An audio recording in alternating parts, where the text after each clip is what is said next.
আমি আমার পুত্রের জীবনের দিনকে দিন বেড়েই চলেছে পুরুষ নির্যাতনের ঘটনা। এবার বিয়ের ৮ দিনের মাথায় স্বামীকে নির্যাতন নয়, সরাসরি মেরেই ফেলেছে স্ত্রী। কারণটা বেশ লজ্জাজনক। ঘটনাটি ঘটেছে ব্রাহ্মণবাড়িয়ার আখাউড়ায়। বিয়ের ৮ দিনের মাথায় স্বামীকে খুনের ঘটনায় স্ত্রী জান্নাত আক্তারকে আটক করেছে পুলিশ। শনিবার নিহত মেহেদী হাসানের মরদেহ উদ্ধার করেছে পুলিশ। তিনি কুমিল্লা জেলার বুড়িচং এলাকার জোলফু মিয়ার ছেলে। আগের দিন শুক্রবার গভীর রাতে পৌর এলাকার মসজিদ পাড়ায় এ হত্যার ঘটনা ঘটে। পুলিশ ও স্থানীয়রা জানায়, কুমিল্লার ওই যুবক প্রায় ২০ বছর ধরে তার মাকে নিয়ে আখাউড়া মসজিদ পাড়ায় ভাড়া বাসায় থাকতেন।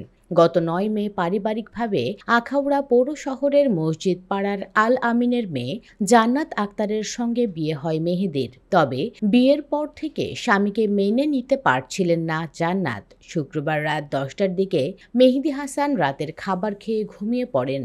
ভোররাতে নিহতের স্ত্রী বাড়ির মালিককে ডেকে বলেন তার স্বামী অসুস্থ।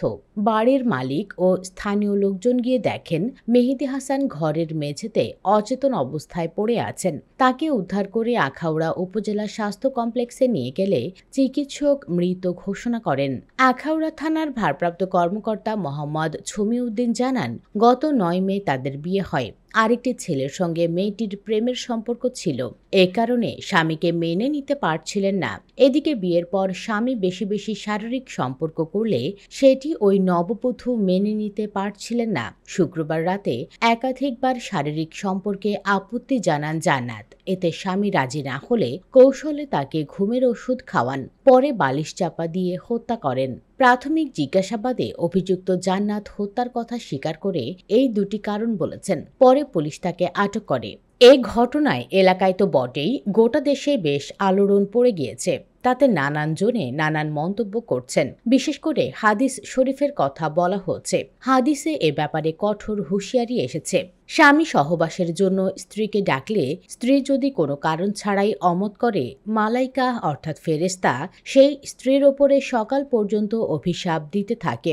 সুতরাং কোনো নারীর জন্য কোনো কারণ ছাড়া ফেরেশতার অভিশাপ নেয়ার কি দরকার? অন্য হাদিসে আছে, স্বামী তার প্রয়োজনে স্ত্রীকে ডাকলে সে যদি তন্দুরে অর্থাৎ চুলায় কাজে থাকে তবুও সে যেন সাড়া দেয়। হযরত আবু হুরাইরা রাদিয়াল্লাহু আনহু থেকে বর্ণিত, নবী সাল্লাল্লাহু আলাইহি ওয়াসাল্লাম বলেছেন, কোন স্বামী তার স্ত্রীকে তার সাথে বিছানায় শোয়ার জন্য আহ্বান করার পর যদি স্ত্রী না আসে এবং স্বামী তার উপর অসন্তুষ্ট অবস্থায় রাত কাটায়, তাহলে সকাল পর্যন্ত ফেরেশতাগণ ওই স্ত্রীকে অভিসম্পাত করতে থাকেন।